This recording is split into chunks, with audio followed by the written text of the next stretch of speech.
राधा कृष्ण। आइए सुनते हैं भगवान कृष्ण के एक भक्त धन्ना भक्त की कथा।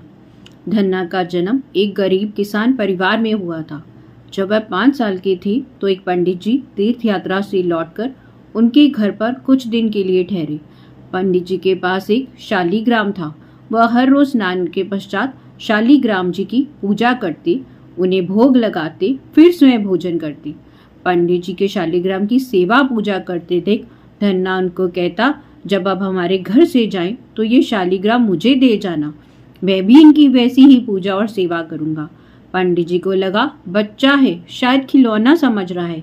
पंडित जी ने उसे बहुत समझाया, अभी तुम छोटे हो, अभी तुम इनकी सेवा नहीं कर पाओगे। माता पिता ने भी समझाया, लेकिन नन्हे बालक की जिद देखकर पंडित जी को एक उपाय सोचना पड़ा।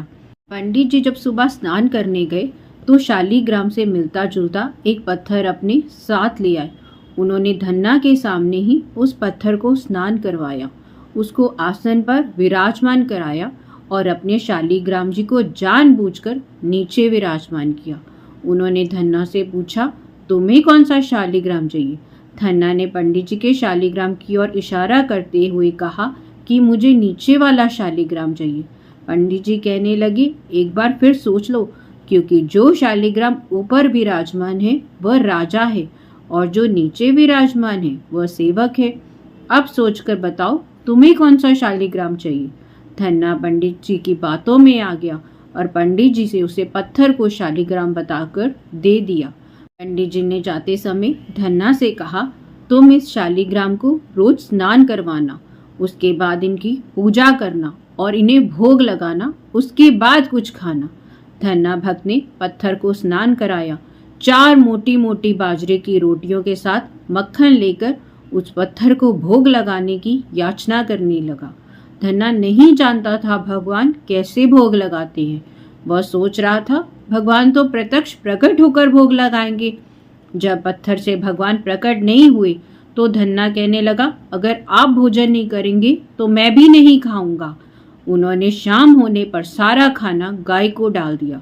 उसके माता पिता को ये बात पता नहीं चली कि सुबह से उसने कुछ नहीं खाया है। सुबह ही रोटी बनाकर माता पिता खेत में चले जाते थे। अगले दिन उन्होंने फिर वह 4 रोटी बनाकर धन्ने के लिए रख दी। धन्ने ने भगवान के आगे रख दी, पर उस दिन भी भगवान ने भोग नहीं लगाया तो धन्ना ने शाम को फिर वह रोटियां गाय को डाल दी। 3 दिन बीत गए थे, धन्ना ने भोजन नहीं किया था। भगवान उसकी निश्चल भक्ति से रीझ गए और शालीग्राम जी के 2 हाथ उस पत्थर से निकलकर बाहर आए। भगवान ने बाजरे की बनी हुई रोटियां उठा ली। धन्ना की जब नजर भगवान के हाथों पर पड़ी तो उसने भगवान के हाथ पकड़ लिए और कहने लगा, तुम अकेले ही भूखे नहीं हो, मैं भी 3 दिन से भूखा हूँ। इसमें से 2 रोटी तुम खाओ, 2 रोटी मैं खाऊंगा। इतना कहकर वह भगवान के हाथों से 2 रोटी छीनने लगा तो भगवान स्वयं ही प्रकट हो गए। भगवान बड़े चाव से बाजरे की रोटी और मक्खन खाने लगे। इस तरह धन्ना की भक्त की निश्चल भक्ति से भगवान स्वयं ही प्रकट हो गए। इसीलिए तो कहते हैं भगवान भाव के भूखे हैं। अगर भगवान प्रसन्न हो जाए तो पत्थर में से भी प्रकट हो जाते हैं। राधा कृष्ण, राधा कृष्ण।